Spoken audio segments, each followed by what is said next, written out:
Having evaded the tentacles of justice for 3 years, prior to being caught with an arsenal of high-powered weapons in February 2010, 39-year-old Gary Sewell was wanted for his role in an international drug trafficking operation. Along with siblings Mark and Dwayne, he has been fighting extradition to the United States. Today, Gary is the most fortunate of the trio, as he was able to walk out of the Court of Appeal a free man. His brothers haven't fared off as well. In fact, Dwayne is serving a lengthy sentence in a U.S. prison, and Mark is still awaiting his fate. The feeling of having defeated a request to face charges abroad for Gary is both satisfying and humbling. It's pleasant, you know. I'm looking forward to getting home to my kids. That's what I'm pretty anxious to go do at this moment, you know. But I'm staying to give you a little slight interview, you know. Yeah, I'm pretty pleased about everything and how everything went. You know, I give thanks because it's been a long while. It's been a burdensome situation, you know. I've been carrying it as long as I've been carrying my locks, you know. So I'm pretty pleased. Have you thought about any kind of legal recourse for being detained for this period of time? Actually, I haven't been thinking about nothing but getting to my children, honestly, you know. That's afterwards I could think of everything else. I want to see the look on my children's face, right? That's what I'm anxious to do, to hold them outside of where I was at, you know, because I'm very close to my kids in my heart and my joy, yeah. So, what was the outcome of the court matter earlier?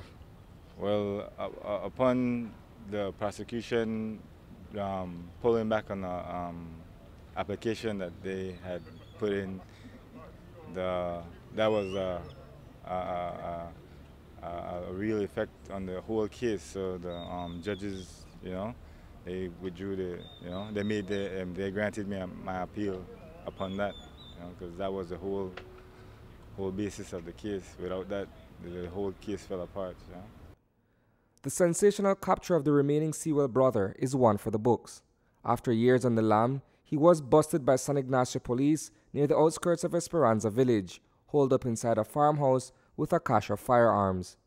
Those weapons included a stolen M4 carbine, an assault rifle, which was believed to have been taken from the BDF armory at Price Barracks. In charge of the San Ignacio police station at the time was Superintendent Paul Wade. Around 10:15 a.m. this morning, San Ignacio Police was conducting an anti-crime operation about 3.5 miles off the outskirts of Esperanza village. During that operation, the police executed a search on a farmhouse that was located in that vicinity. At the time, the house was occupied by Gary Gordon Sewell, a 33 years entrepreneur of Ladyville, along with his common law wife, Tanisha Ayuso of Belize City. During the search of that residence, police located 4 assault rifles, 1 handheld grenade, an assorted amount of ammunition, a bulletproof vest, and 316.1 grams of suspected marijuana. The request for the handing over of the Sewell 3 dates back to October 2006, when law enforcement captured Dwayne in Jamaica and extradited him via extraordinary rendition to the United States. Mark was subsequently nabbed at his residence in Belama, while Gary absconded along with his common law wife. His capture resulted in a protracted legal battle that culminated today at the appellate level. Several defense attorneys later. The good news is that the Court of Appeal granted the writ for habeas corpus today. That is what we were here for. That was the basis of the appeal.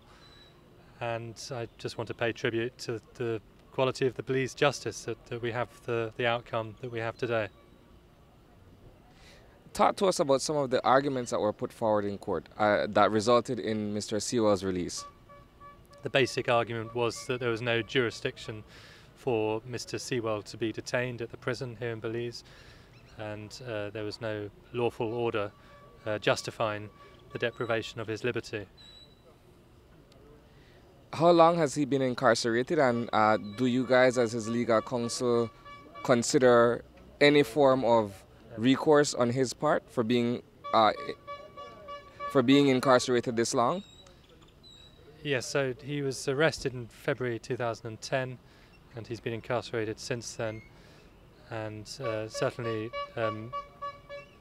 there is an issue as to the unconstitutionality of his detention throughout much of that period.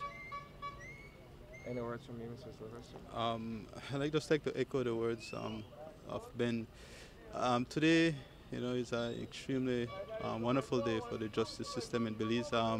We've been working together on this matter, Ben, in the UK and I here in Belize for almost 2 years. And in putting the matter, the case together, and we realized that we did have a very strong case, and we were confident. As well as any attorney will tell you, when you enter, the court, there are always jitterbugs because you're not sure what will be the outcome. But we're extremely grateful of the outcome that took place this morning, and I'm extremely grateful that Mr. Sewell will now be able to go home and to see his children who have not had him around for the past 6 years. Reporting for News 5, I am Isani, Cayetano.